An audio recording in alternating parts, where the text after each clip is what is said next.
Ladies and gentlemen, it is now 80 years since my grandfather, King George VI, announced to the nation and the Commonwealth that the dreadful shadow of war has passed from our hearths and our homes.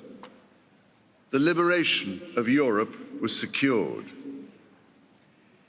His words echo down through history as all this week, and especially today, we unite to celebrate and remember with an unwavering and heartfelt gratitude the service and sacrifice of the wartime generation who made that hard-fought victory possible. While our greatest debt is owed to all those who paid the ultimate price, we should never forget how the war changed the lives of virtually everyone. Now, as then, we are united in giving utmost thanks to all those who served in the armed forces, the uniformed services, the home front, indeed all the people of this country, the Commonwealth, and beyond, whose firm resolve and fortitude helped destroy Nazism and carry our allied nations through to VE Day. That debt can never truly be repaid, but we can and we will remember them. Over the course of the last year, there have been 80th anniversaries across Europe, from the hills of Monte Cassino to the lower Rhine at Arnhem. Last June, my wife and I were profoundly moved to join veterans of D-Day at the new National Memorial overlooking Gold Beach as they returned to honor their comrades who never came home.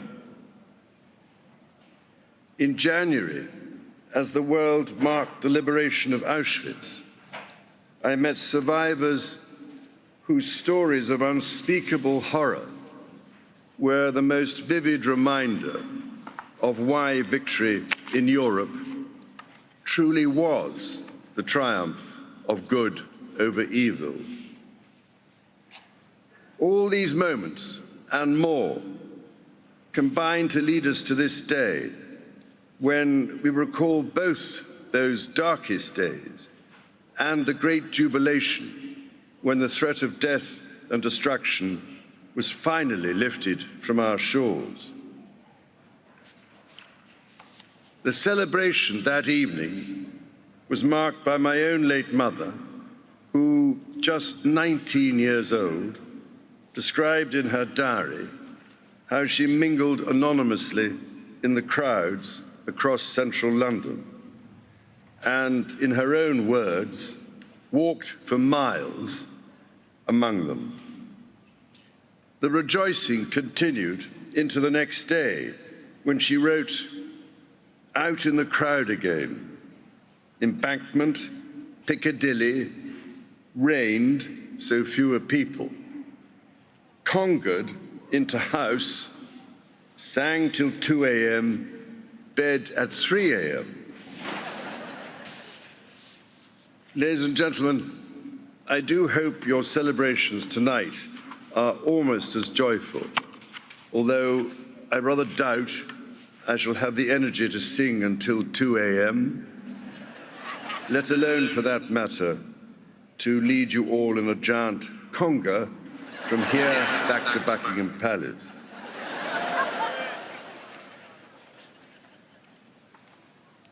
The Allied victory being celebrated then, as now, was a result of unity between nations, races, religions, and ideologies, fighting back against an existential threat to humanity. Their collective endeavor remains a powerful reminder of what can be achieved when countries stand together in the face of tyranny. But even as we rejoice again today, we must also remember those who are still fighting, still living with conflict and starvation on the other side of the world. For them, peace would not come until months later with VJ Day, Victory in the Pacific, which my father witnessed at first hand from the deck of his destroyer, HMS Whelp. So, in remembering the past, we must also look to the future. As the number of those who lived through the Second World War so sadly dwindles, the more it becomes our duty to carry their stories forward, to ensure their experiences are never to be forgotten. We must listen, learn, and share, just as communities across the nation have been doing this week at local street parties, religious services, and countless small acts of remembrance and celebration. And as we reach the conclusion of the 80th anniversary commemorations, we should remind ourselves of the words of our great wartime leader, Sir Winston Churchill, who said, "Meeting jaw to jaw is better than war." In so doing, we should also rededicate ourselves not only to the cause of freedom, but to renewing global commitments to restoring a just peace where there is war, to diplomacy, and to the prevention of conflict.